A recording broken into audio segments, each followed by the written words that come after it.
It was definitely a contrast, because when I was in the MTC, it was the middle of winter and there was snow on the ground. And I got on the plane, first time ever flying. I'd never flown before, and they made me the travel leader, so I had to help people navigate through the airport. But we got there, and I just remember we were flying over the airport, and I couldn't even see it because there were so many clouds. It was just covered. And we got down there, and it was beautiful. It was beautiful. Everything was flat. But then we went to go get off the airplane, and then just like this wave of wet heat just like bashes you in the face. Like you don't expect it, especially coming from wet, like the wet snow to just this massive heat wave just hitting you in the face.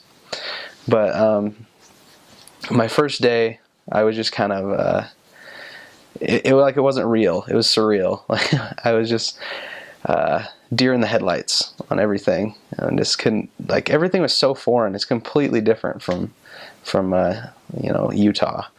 The wildlife is like, there's vegetation everywhere, there's little bugs. It's just crazy. And so I was just taking it all in. Like I didn't know what to make of it.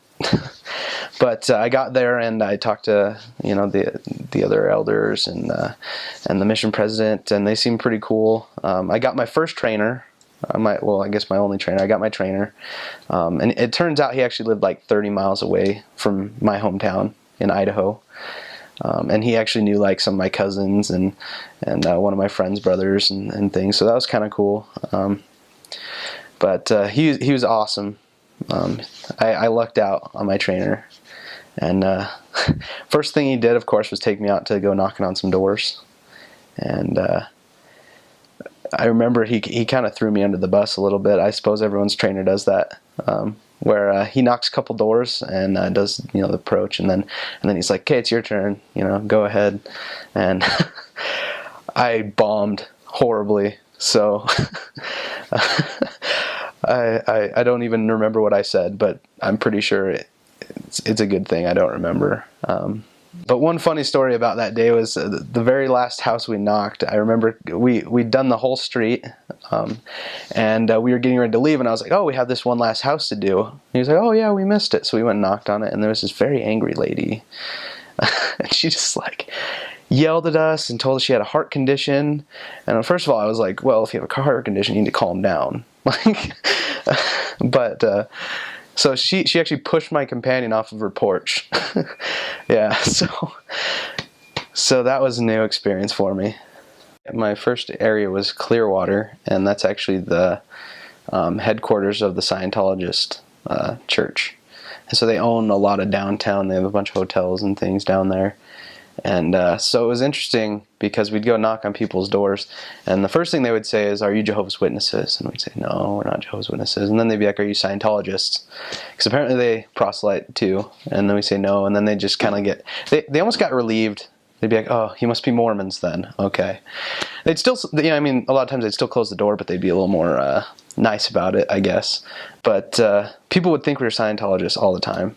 Because they wear white shirts, and the only difference really is they have like a little logo on their shirt. But that was interesting for me I'd never really learned about Scientology, and where I was at the hometown of Scientology, I was able to learn a little bit about it.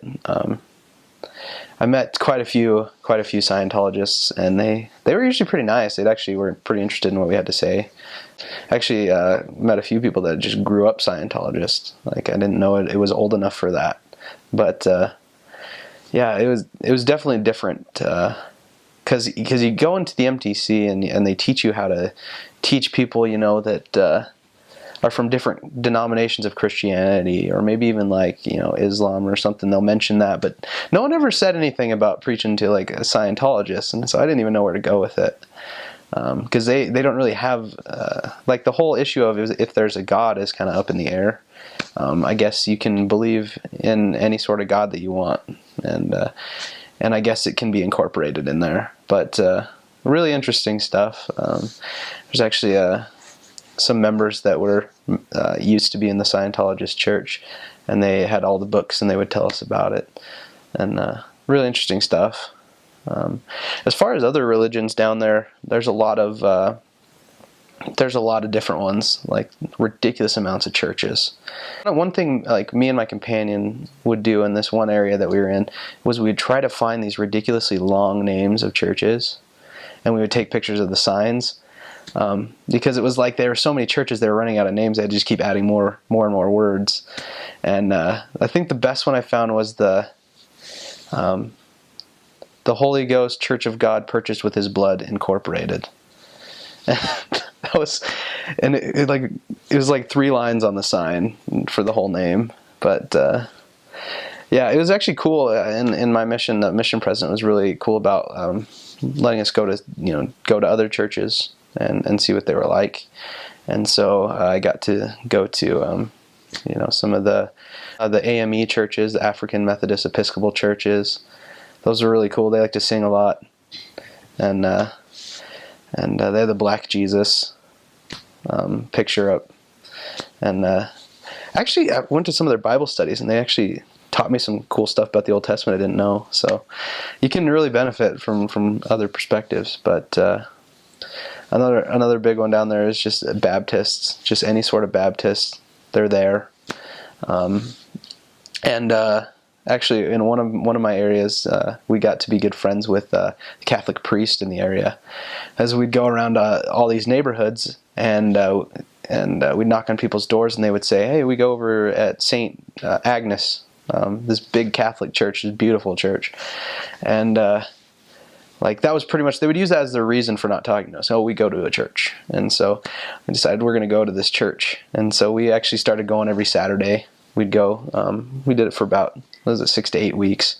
But we got to know Father Bob, and he actually took us out to lunch, and we'd talk to him about stuff. And people would ask us questions, after the services, and it was actually pretty cool. So I definitely take advantage of learning about the different denominations that are there, because they're really interesting. I didn't know how to tell Episcopalian from a Baptist or from anything else, really. I think because in our sort of sheltered lifestyle here in Utah, Idaho, all these highly Mormon areas, we don't really get to know those things. So that was something that for me that I really, really enjoyed. And I feel like I can relate better to people now of those faiths. And I feel like I could teach people better when I knew what they believed. So there's a lot of interesting things about Florida. Probably one of the biggest weird things that's different is the weather. You really can't predict it when you first get there. You think it's going to be sunny all the time, and then all of a sudden it's raining. And it's weird. Over time, you develop this sense of when it's coming and what's going to happen, and it totally baffles people. I took my parents there afterwards, and I would say things like, "It's going to rain," and they'd be like, "Well, it seems really sunny, But and sure enough, it would rain, and you just get this sense. But there's this strange phenomenon that happens. We called it the wall of rain, and it was a lot of times when you'd be riding your bicycle, you'd just see in front of you would be just this blue, beautiful sky, and you turn around and it looks like death. There's just dark clouds, and you see this straight line, this wall of rain just coming behind you, and you try to pedal past it, but eventually it catches up with you. It's weird. It's like a line in the sky of rain, no rain, and that was always fun when you're riding a bicycle, let me tell you. The winter is nice there. It's usually in the 70s, 80s, pretty mild, and there's not a lot of rain in the wintertime. But the summertime is brutal. So I always prayed, and I know the other missionaries prayed for a full car area during the summertime, because you don't want to be out walking or on a bicycle. Other people can deal with it because they get to wear shorts, t-shirts, whatever, but when you're wearing a white shirt and a tie, it's not fun. Just the heat is crazy. I remember my first summer, it was 98 every day, and there was 0 cloud cover except for when it rained. And you pray that it's going to rain, but you know that as soon as it's done raining, that it's going to be hotter and more humid than it was before, so it's kind of a double-edged sword. Summer is also when all the bugs come out. I mean, they're there all the time, but you have certain seasons for bugs, and they're big. The bugs are big. It's weird. It's like here, the animals are really big, the bugs are small. In Florida, it's like the animals are a little bit smaller, but the bugs are a lot bigger. It's like they're trying to meet in the middle or something. But they have these things called love bugs. I guess they introduced them to try to kill the mosquitoes, but apparently they didn't actually eat the mosquitoes, and now they're just a nuisance. But they like attached, actually two of them will attach themselves together, and they actually fly around together. But twice a year is love bug season, and it's usually with the humidity, they'll just like stick to you. You'll just be sweating, and they'll just get all in your face. It's not necessarily the funnest thing, but I guess it's worth it to see all the other wildlife. You gotta deal with that. As far as other wildlife goes, there's lots of birds. That was the coolest thing I thought about Florida, was just the different types of birds everywhere. You have you have like these giant sandhill cranes. I thought they were cool. They're actually protected, and so if you kill one, you're in big trouble. But they actually just walk around in people's yards. They're about like 5 feet tall. Yeah, people just feed them, and they'll just be walking around neighborhoods. It's a strange thing. It's all different colors of birds, and they're really cool to watch. I remember you kind of get desensitized after a while, because I remember one of my first days I saw an ibis, this little bird with a curved beak, and I thought it was the coolest thing, and I went and I was running to take a picture, and my trainer was just laughing, and I guess it was just funny because those things are everywhere. It wasn't that cool of an experience, but I thought it was at the time. Gators, I guess, gators are associated with Florida, and they're pretty common there. You won't see them a whole ton unless you go like down in the southern part, more like in Naples, around the Everglades, and then you just see huge ones. If you actually get a chance to go out in the Everglades, I mean, I remember there was a member took us out to the Everglades one P-Day, and we went on this little boardwalk, and there was just gators all underneath us. It's kind of scary. But as we went to go drive away, his little granddaughter threw her binky out the window on this road. This is a little dirt road we were driving on, and he said, "Elder Anderson, get out and find the binky for me." So of course I get out, and like probably like 6 feet away from me, there's like 3 alligators just sitting on the beach, and I'm just like trying to find the binky. I eventually just got back in the car and said I can't find it, and he just went out and found it. But yeah, so yeah, they're pretty cool though. There's lots of places you can go, like aquariums and things. You actually can hold them and then play with them a little bit. But yeah, don't take them into your apartment or pick them up in the wild. We actually had a missionary in our mission that, he had to go to court and all this stuff. Someone reported him because they'd taken a little alligator up to their apartment and took pictures with it and had it in their bathtub or something. And so just don't do that. As far as food goes, it's fantastic. Plan on gaining weight. I mean, you'd think because you're pretty much living in a sauna and you're doing all kinds of physical exercise that it won't be a problem. But I gained 40 pounds in the first year of my mission. It's that food is fantastic. If you take anything healthy and you take it down to Florida, and they will find a way to make it unhealthy.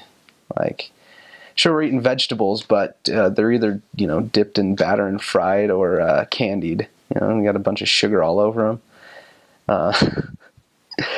But yeah, the barbecue. I mean, and you'll learn that there's not only one type of barbecue. There's like 3 or 4 different types of barbecue, and they're all amazing. And people slow cook their food there. Like they'll spend days just cooking the food, so it just falls off the bone. And like someone offers you seconds on that, you can't say no. You can't say no to that. So definitely some places you go, you have to be careful in Florida. I spent a lot of my time in the St. Petersburg area, and some of the places are really, really nice, and other places are pretty sketchy. I remember in my first area in Clearwater, which is just north of St. Petersburg, I was out knocking on doors with my trainer, and we actually found ourselves in the middle of a drug deal. Like we knocked on there was a duplex, and so we knocked on one door, and the people didn't answer, and so we went over to the other door, and we knocked on it, and somebody knocked back, and we were like, what's going on here? So we just kind of stood there for a little bit, and we saw this car drove up, and these guys got out, and one of them walked up to the door and knocked on it, and my trainer, he just started saying, if we're from the Church of Jesus Christ of Latter-day Saints, we'd love to share a message with you about Christ, and give him a card. And the guy just wasn't really paying attention. They were doing like these, I guess it was like a code. They were knocking back and forth on the door, and we were just talking to him about Jesus. And then the door opened slightly. He slunk in, and the door closed, and we knew what was going on. But yeah, so we just walked away. But we gave him a card with a picture of Jesus on it, and so we were hoping maybe that would helped his decision that he was making. But yeah, occasionally you run into things like that. This definitely need to be careful. Another experience, drugs are pretty bad down there, especially crack. It's a big problem. We actually knew one of the dealers, the big dealers in St. Petersburg, and sometimes we'd go over to her house and we'd get to talk to her, and other times he would just wave us away, and we knew what was going on, so we would just leave him alone. But there's some areas that we're not allowed to go to after certain times. Like after 3 o'clock, you can't be in this neighborhood, or if you go to this neighborhood, you have to be with a member and you have to be in a car, because bad things do happen. Definitely lock up your bikes. I had an experience. It was kind of funny. We were doing this giant mini mission with the whole stake, and we got paired up with different teenage boys to take him out with us. So my companion was taking one kid on our bikes, and I was taking a couple kids in our car, and we were splitting up. And I remember I never tell him this, but I said, make sure you lock up the bikes today. And then I drove off, and then I came back, and he kind of had his head down a little bit and said, your bike got stolen. And apparently what they did is they went to it was like the sketchiest part of town, the middle of the like the hardcore like ghetto area, and they decided to stop by a member's house, and they were like, well, we can just leave our bikes here for a few minutes, we're just gonna say hi. And they didn't lock them up, and then like a minute later, like they turn around, they're gone. So definitely lock up your bikes, especially if you have a really nice one. I also have another experience actually in Clearwater. I was on exchange with this other missionary, and we actually got our bike stuck in the middle of the ghetto overnight because his lock was too good, I guess. It was one of those like super like the U locks, like the really hardcore ones, and someone had tried to bash it with a hammer to get it off and broke the lock inside, so we couldn't get it unlocked.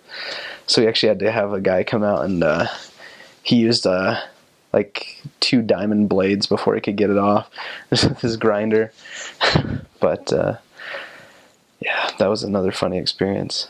One of the areas, I don't know, I guess I know the building of churches is inspired, and I'm not sure why it was inspired to be put in this particular area, but the church was right in the middle of this horrible area, and it was actually gated, like the church, and so they had to have like a code to get in, and all the windows were barred. It was really strange, but and that's kind of like the city dangers you have. But when you get out in the country, there's other dangers, like when you're out in the middle of nowhere, and some of those people out there in the swamps, you kind of question if they're, you're not sure if they're gonna invite you in, give you cookies, or if they're gonna shoot you. So I would say definitely follow the Spirit, because there's been times when I, felt like we shouldn't be here, because I don't know why, but I'm sure it would have been bad if we would have went. So definitely use the Spirit in guiding that. So one of the biggest things I learned on my mission was just too many people go on the mission, with some sort of crazy expectation of what they're going to achieve, or what title they're going to have, or they have to be the AP. They're going to be a zone leader. They're going to baptize 500 people, whatever they're going to do. And I think that was one of the biggest things that I learned, was to not have that, because God has His own plan. The message of my mission, I guess, was Spencer, you're wrong. I think that's what it came down to, was I had all these things that I thought were going to happen, and they didn't happen that way, and I'm glad they didn't. Especially a lot of people think they're successful based on some sort of title that they had, or some sort of big achievement that they had, something they've done that someone else has never done before, and that's not the case. I know in my situation, I felt like I was a pretty good missionary, and but I didn't seem to ever get many promotions, I guess. I was never a zone leader. I was never an AP. And when you're first out, and that's kind of what people tell you, is that if you're a good missionary, you're going to be a zone leader, you're going to be an AP. And so for the first part, I kind of was like, well, am I not doing good, or what's going on? But with talking to my mission president and with doing my own study and prayer, I kind of discovered I had my own purpose. I think for us in our kind of finite state, we like to measure things by a physical occurrence of I do better at my job, so I get a promotion, I get a pay raise, or I lifted more weights, so I have bigger biceps now. Like we need that sort of a physical payoff to our efforts, and that's not what it's like. On the mission, it's more about the experience, and about the people, and about the things that you learn. For me, I had a lot of strange companions, and a lot of people that most people couldn't get along with. And I always thought to myself, maybe my mission president hates me. And then it kind of evolved into, maybe my mission president just trusts me a lot. And so I kind of discovered my little, niche within the mission was, to be that guy, because I could get along with people. And it reminds me of, in the scriptures where it talks about, we're, the body, the church is the body, and the eye can't tell the ears, I don't need you, or the the arm can't tell the eyes, we don't need you, because we all have our own strengths, and just because I don't have a title of a zone leader doesn't mean I can't affect the work as much as a zone leader can. And by the end of it, I kind of discovered that was my mission, was to not necessarily lead a zone, but to help the person that was standing next to me, and help them with the work. And I feel like I was able to have some of my most sweetest experiences with just serving my companions and helping them. So if you're not a zone leader, if you're not an AP, don't worry about it. As long as you know you're doing your best and you can feel the spirit, you're doing your job. So my first area we went into, and we whitewashed it, which means there were no missionaries there before. Well, they weren't there for a while, and so we were going in fresh, no investigators, no nothing. So me and my trainer went in, and we tracked it a lot, and it was kind of a tough transfer, because we didn't really have anyone to teach. And when you go out on a mission, you think, I'm going to be teaching people all the time, and when you go a whole transfer without having an investigator, that's kind of rough. But we decided one day to go out and visit a bunch of the members to kind of get to know them. And so we were going through the entire directory, and we got to this house, and we knocked on the door, and this lady answered, and it wasn't the lady that we were supposed to visit. Apparently she'd been renting out the place from the actual member that we were trying to visit. And we talked to her a little bit, gave her a card, and she seemed really nice, and we left. And it was weird. This image kept popping into my head like all the time. I kept thinking about that one lady. I was like, she was really nice. And, it was just strange because we tracked it all day, every day. And why was I thinking of that one lady? And so then we got a referral from a lady in another ward that we should go visit somebody. And we went to go to the house, and it was this lady's house. And my trainer, he's a wonderful guy. I don't blame him at all for this. But he said, we just talked to her a couple days ago. We already contacted her or whatever. And so we left, and it kind of bugged me. It always bugged me. I was like, I want to go back to that house. And as soon as my next companion came in, and we were praying about what we should do, I said, we need to go to that house. And we went there, and it was this little family. And it was this lady. She was single. She had 3 kids. She was only at least she was only 26 years old. She already had 3 kids, living on her own, no job, no nothing. But we were able to teach her the gospel, and she was my first baptism that I got, and she asked me to do it, and it was a really cool experience for me to be a part of that. And it was like, that was my first real experience of being actually led somewhere. I think the reason why I didn't jump on it quicker was because I just didn't recognize it, because I'd never felt that before. But that was a really neat experience for me to be able to follow that prompting and get that awesome payoff at the end. And she's shared the gospel with a bunch of her family members, and they've come into the church. So it was a great find. I was serving in this little tiny area down in Naples, and we were teaching this couple. I'd started teaching them. They were the first people I went to visit when I got there, because the missionaries had already knocked into them a couple weeks earlier, and I was able to teach them for the whole 6 months I was there. But I remember there was an occasion we were teaching them, and the lady, she had been in a wheelchair for 10 years, and she hadn't been able to walk because she'd gotten hit by a car. And actually her dad was with her, and her dad passed away from that, and she was told she would probably die within the next few months, but she was able to live for 10 more years. But I remember we had a lesson, and we committed her to be baptized, and she felt the Spirit really, really strongly. And she asked us if we could pray for her, because she was going to go in and have some surgery done on her knee. The doctors thought that maybe that would help her to be able to walk again. And so we told her we could give her a blessing. And so we actually stood up to give her a blessing, and as soon as we started to say the blessing, the lights went out. It was kind of interesting. But my companion blessed her that she would be able to walk again. And I was like, afterwards I kind of panicked. I was like, what did we just promise her? Like, she'd be able to walk again? She hasn't walked in 10 years. But I had a feeling of peace that it would happen. And when we went to go visit her a couple days later after her surgery, she actually told us that the knee wasn't the problem. They'd fixed the knee, and she still couldn't walk.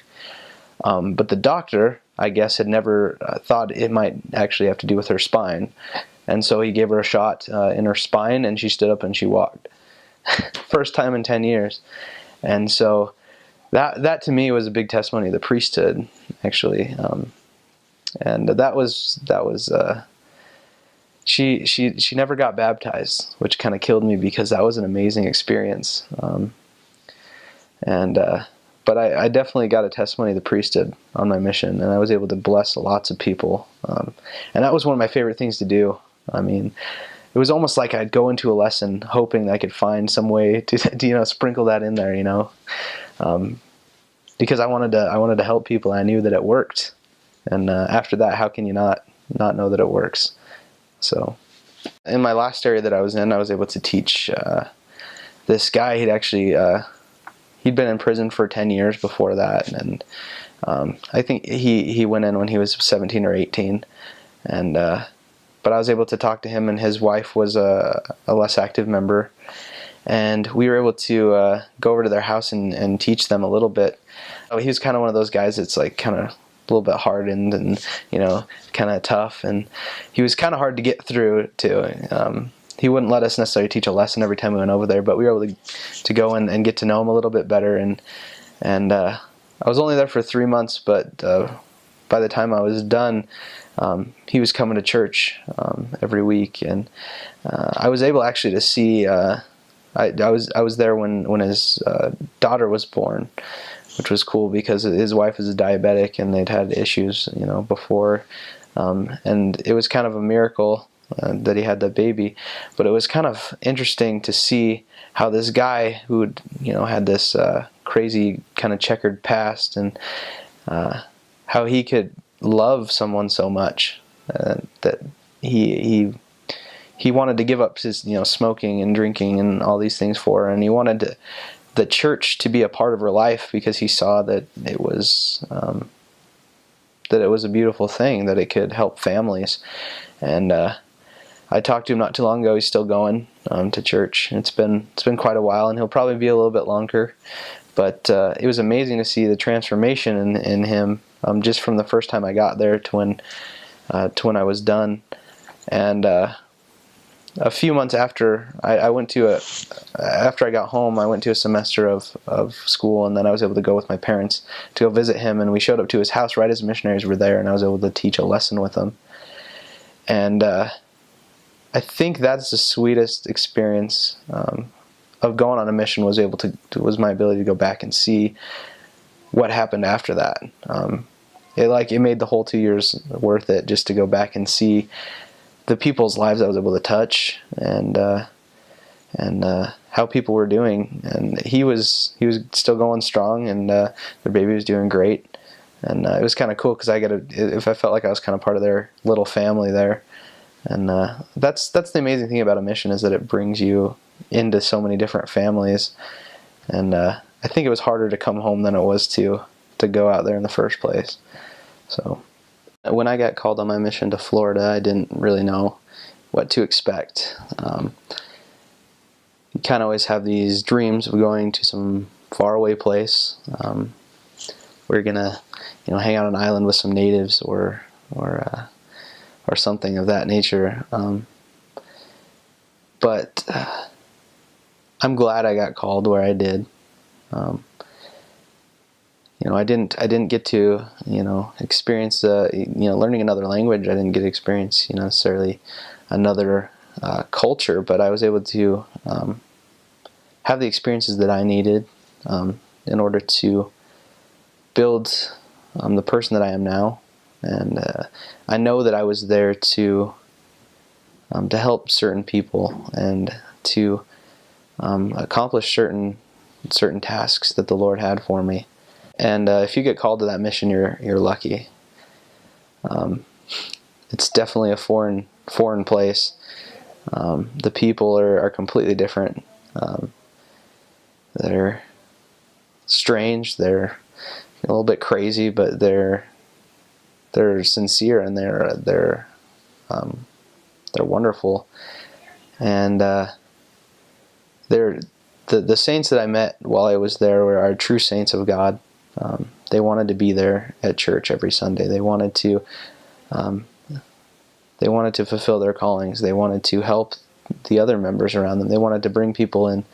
And I've never seen people more excited about the work than I did there. And it's something that you will be able to bring back with you into your own wards, into your own families, and you're going to have some great stories.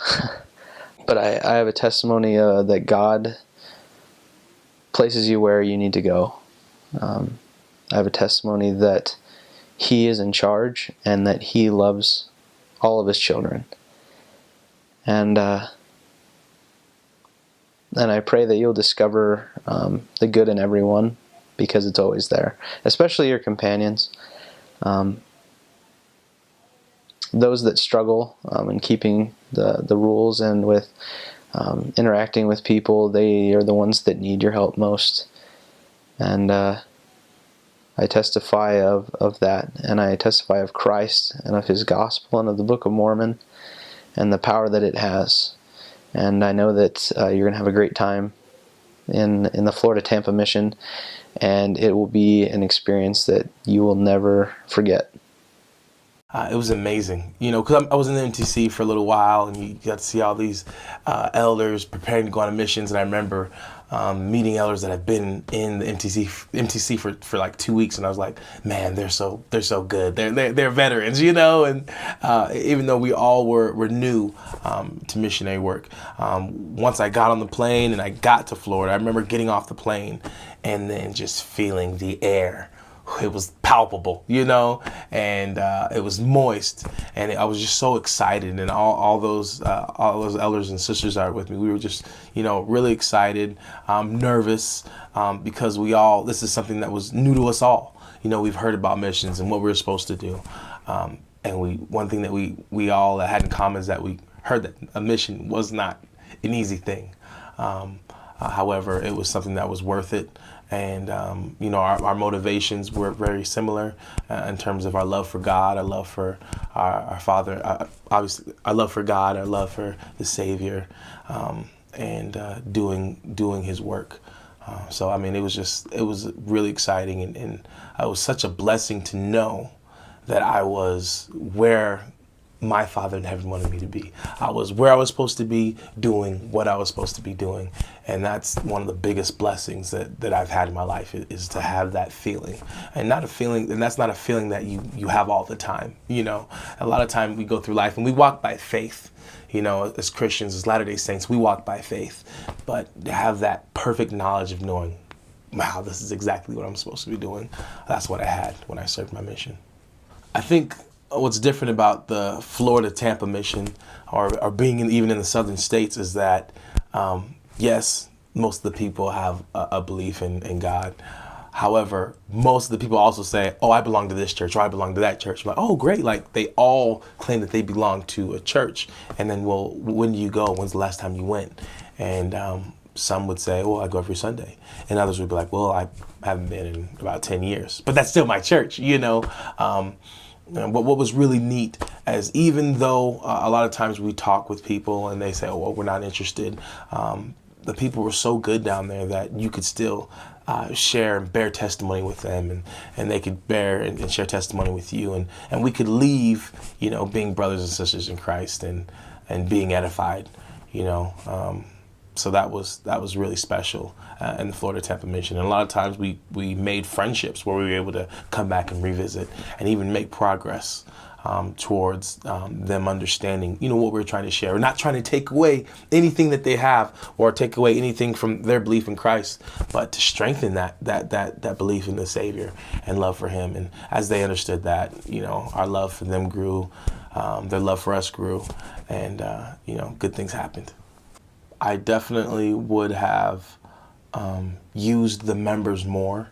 I didn't figure that out until maybe the latter half of my mission, because it's always easier to hear testimony from someone that you have a connection to. It's always easier to, the referrals from somebody that they knew, rather than coming to the door and, hey, this is my introduction. Instead, having someone who's already a member, who already has a testimony of the restored gospel, saying, hey, I have some friends that I would really love for you to sit down and meet. Just that small introduction goes a long way, rather than me just coming in and not knowing these people, in this life, and knocking, hey, do you have a second? Can we talk to you? Because even though I know I love them and I'm so excited to share this message with them, they might not be willing to listen, because there was no, nobody that they knew that introduced us, that made that introduction. So I definitely would have used the members more, because that relationship it was really helpful in teaching the gospel. In my personal study, I studied, the standard works. I really would have focused a lot more on the New Testament earlier, because is such an amazing record of the mortal ministry of our Lord and Savior. And that's something that, myself, Latter-day Saints, and the people in Florida had in common is knowing about Christ and the miracles that he did, and starting on that common ground. Hey, letting them know, hey, we're not that weird, we're here's where we're similar, and here's where we're different. But being able to start on a common ground, I think that would have been really helpful for me to know early on. I served in 2004 to 2006. Went to the MTC in September. I served. My first zone was in Brandon, Florida. So I was in the city of Brandon. I was in Seminole Heights, which is in Tampa. I served in St. Petersburg, which is further south. Served in Naples, which is even a little bit more further south. No, I'm sorry, not Naples. I served in Fort Myers, Florida. I served in St. Petersburg, Midtown in St. Petersburg, Seminole Heights, Brandon, and in Tampa. So in Tampa, the city itself. So Tampa, Florida, so many great places to eat. There's a variety of people, beautiful people, Cubans, Haitians, Argentinians. It's extremely diverse in Tampa, Florida. And every time you knock on the door, you never know what accent or what person you're going to get. And just to learn about these people was awesome, where they came from, what their story was, what brought them to Florida, what kind of role God plays in their life, because God played a huge role in the majority of the people's life. And they acknowledged it, in Tampa, Florida. You get out and you start walking and going door to door, and you're already sweating within a couple minutes. And so when I first started, my first year, I didn't have a car. I never used a car. It was just on a bike or on foot. And so when I finally used a car to do missionary work, it felt really weird not sweating. I'm like, I must not be working hard because I wasn't sweating. But it was really great. And that was one way we were able to get into homes. So, well, can I have a drink of water? Well, sure. Southern hospitality is a real thing. In Seminole Heights, where I served, there was a lot of gang activity. I never feared for my safety. The people in that area really loved the missionaries, and I think we'd only been there. I think that area had only been open for maybe 2 years, but everybody knew the Jesus Boys. That's what they called us, the Jesus Boys. And we'd go and we'd play basketball with the kids sometimes, and that was a lot of fun. We'd go to the Boys and Girls Club, and they were really welcoming to us, and the people were just really good. They were humbled, by their circumstances, and they had a great love for the Savior. And so we were able to teach a lot of people there in the inner city, which there was supposed to be a lot of crime, and there was a lot of gang activity.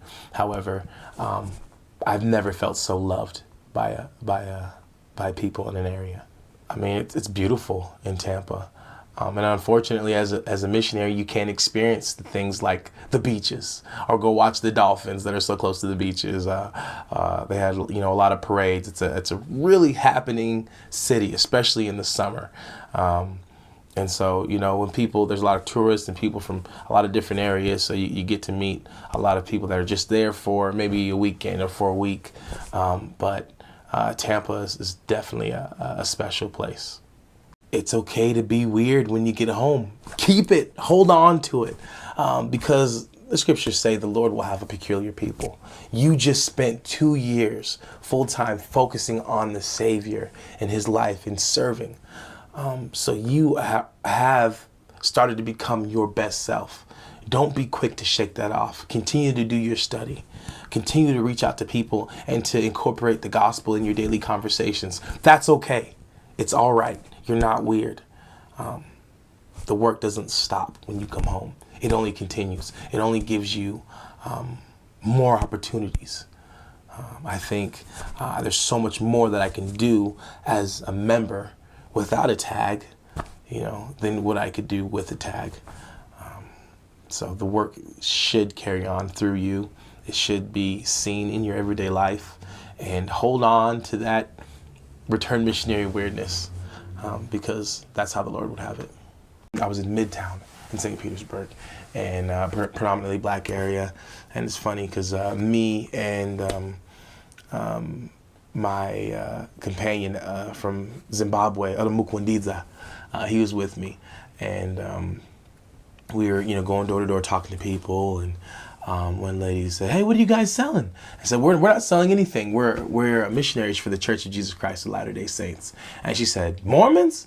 There's no black Mormons." And we looked at each other. We're like, "Well, yeah, we're here." And she started laughing, and we went over and were able to talk with her because, she had always thought that Mormons were just white, but it's a worldwide church. This church is very diverse, and it's for everybody. So that was something that was really funny. Is on my mission I had I think 3 or 4 other companions that were black, and for people to say, "Oh, well, I guess that solves my concern about it only being a church full of white people." In the Book of Mormon, in Enos, I loved his story because he had not been perfect his whole life. However, he had righteous parents, a righteous father who taught him the gospel. And when he decided to change his life, he prayed. And I know that prayer, as it says in the Bible dictionary, it's a form of work. It's something that you have to do. And he did it for the whole day. But what I loved about this story is as he received that remission of his sins and the things that he did, he didn't stop there. He also prayed for his enemies and his brethren. I think just to be aware of your brothers and sisters that are around you and to pray for them is so important. So that's one of the many lessons that I've learned from the Book of Mormon is that, yes, make sure that you're right with God. Make sure that you are praying for forgiveness and that you're constantly striving to perfect yourself. But also, don't forget your brothers and sisters because we're all family. It's funny. Obviously, serving. I had a missionary companion that, I really liked, I looked up to, but for some reason we struggled to get along. And there was an old man in our ward that could kind of tell that there was some discord. And how can you teach the Lord's gospel if we are not one, if we're not on the same page, if we don't have that love for each other the way that we should have? And he said, "You know what, elders? I found that the best way for your love to grow for someone else is to serve them." And that has stuck with me for my whole life. It's been something that I've used in my teams and most currently in my own marriage. And it's true. And the person that has served the most and loves us most was Jesus Christ. And, obviously it's true because that's what he did and what he still does today.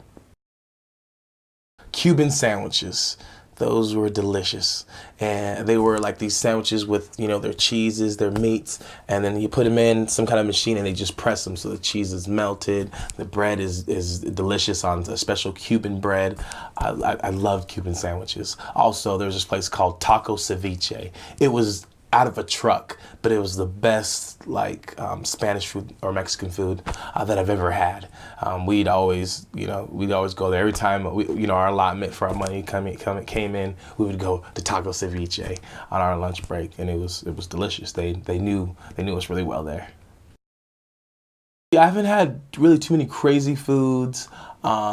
Man, the members in Florida, they really know how to cook. They give us their best. There was cornbread pudding, which I was like, cornbread pudding? What's that? And it was delicious. I've eaten cactus, and that was delicious. I had, what else have I had? Some Lebanese food. Lebanese food was delicious. They really fed us well down there.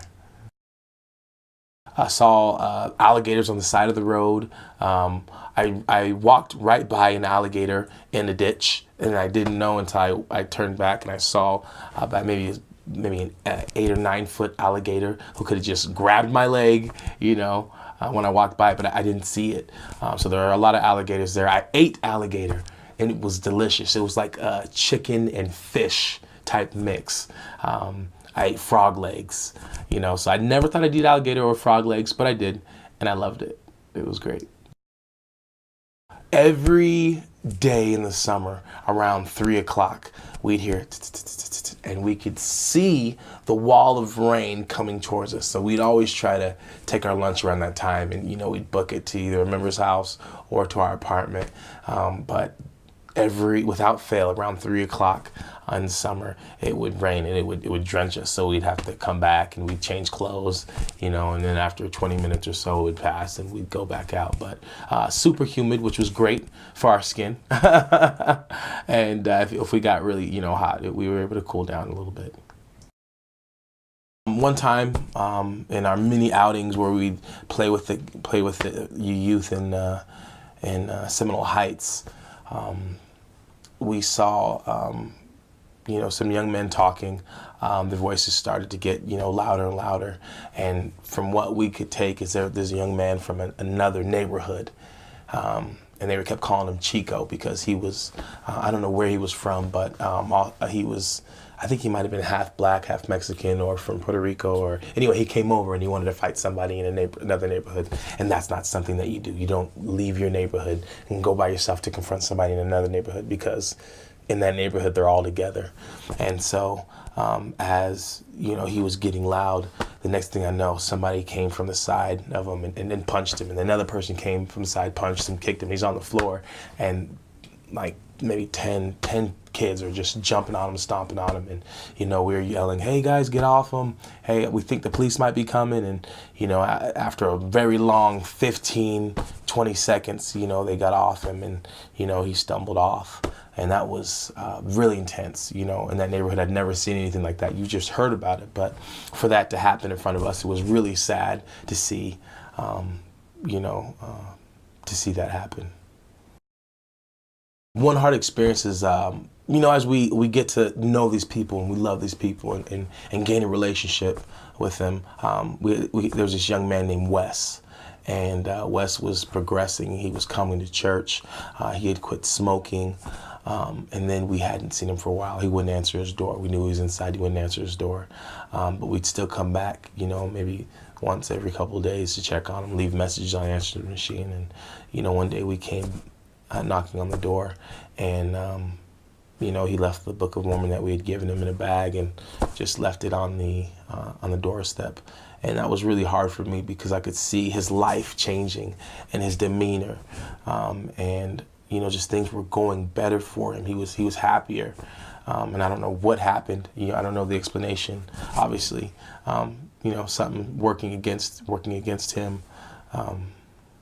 But, just to not be able to reach him and talk to him and help him as we were helping him, that was really hard, because I know all the blessings that I've received from this gospel, and the blessings that those around me and those that I've brought it to have received. And for him not to receive that, I was hard, because we really loved him and we knew that, his life was about to change forever. As a missionary, it's nice to have a lot of socks, a lot of garments. However, when you get out in the mission field on P days, you can go out and get extra slacks and things like that if you need. But I would not bring too much. I would bring the essentials. And I would make sure I pay really close attention to the list that they give you in your calling. They say, make sure to bring these things and how many pairs. If you stay close to that, you're going to be okay. But if you don't have anything that's not on that list, or I would make sure you have the essentials, the things that are on those lists, and anything else that's extra, I really wouldn't worry about. Like I said, I was in the inner city in Seminole Heights for 6 months. And from the first day that I got there, I met an investigator, and his name was Corey. And Corey was awesome. He came to all our family home evening activities, even when it was just him. He came to church, and he studied with us, and he was great.